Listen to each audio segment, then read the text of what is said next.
The most important illnesses that we have in the hospital, we have malaria, which affects both the adults and children especially. Malaria is basically a condition that comes from dirty environment, stagnant water that promotes the breeding of mosquitoes, and then these mosquitoes in turn, which are infected, when they bite, they transmit malaria.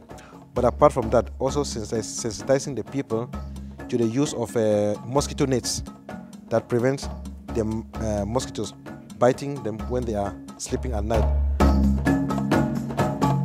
Then we have gastrointestinal infections as a result of water that is contaminated or food that is contaminated. During the war, most of the good sources of drinking water, they were destroyed. That the country is now left without good sources of drinking water. So very often people have to drink water from streams or rivers that is not good water. So they end up with infections. Preparation of food, the quality of food. People could say they are having food to eat, but if the food is not well prepared, if the quality of the food is not good, you have malnutrition, even though the child is eating, even though the woman is eating. And with malnutrition, then you have anemia, either for a pregnant woman or for a woman who is not pregnant, and also for children. Then we have polio, tuberculosis, yellow fever, diarrhea. The issue of teenage pregnancy is a serious problem in Liberia.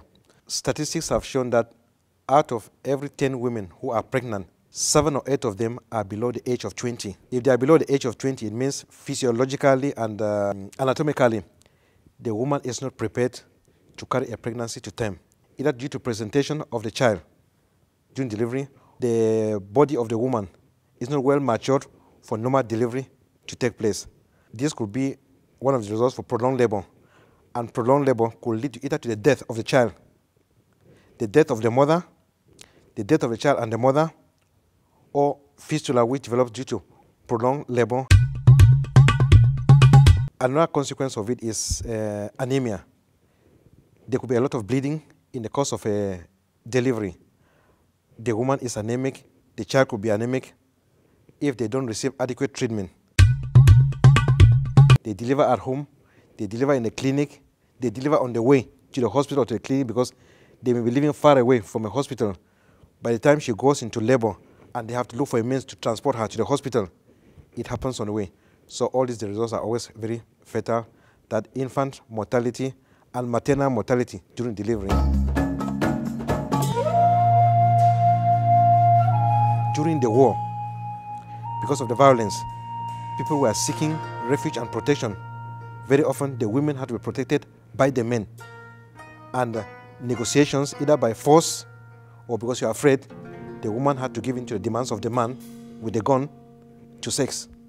And unprotected sex, either pregnancy or infections like gonorrhea, syphilis, and AIDS in particular. So this trend has become part of the culture in Liberia, that you have very young girls, they cannot go to school, but you find them pregnant. You find a girl in the house, 18 years, elder sister 20 years, another one 15 years, with their mother in the same house. They are all pregnant, living in one room, and all these are conditions that people have to live with in Liberia, unfortunately. Now, the greatest needs in the hospitals, not only in our hospital, is human resource, qualified human personnel. Now, we have a hospital which is 142 beds. We have 8 doctors. Out of the 8 doctors, only 2 are Liberians. The rest are non-Liberians. In the whole country, we have only 1 medical school. Now, until this year, that we had admission of 32 students. In the past years, you could have 2 students graduating as doctors in a country. Then you find that the number of doctors, the ratio of doctors to patients is very low. School for training of laboratory technicians, training of X-ray technicians, you don't have them in Liberia.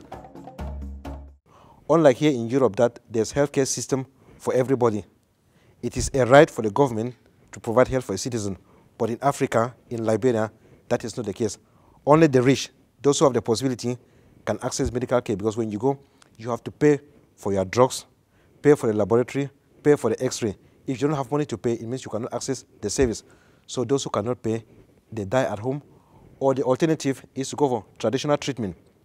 Now, in traditional treatment, the diagnosis cannot be correct. The dosage of the concoctions that are prepared cannot be correct.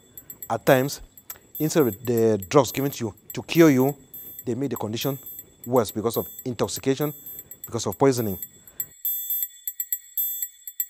As for change to improve the situation, it is gradually coming. One of the main reasons is the collaboration that we are having with the first world countries or European countries, where we are having volunteers, professionals who volunteer their time and resources to come down to Africa to help.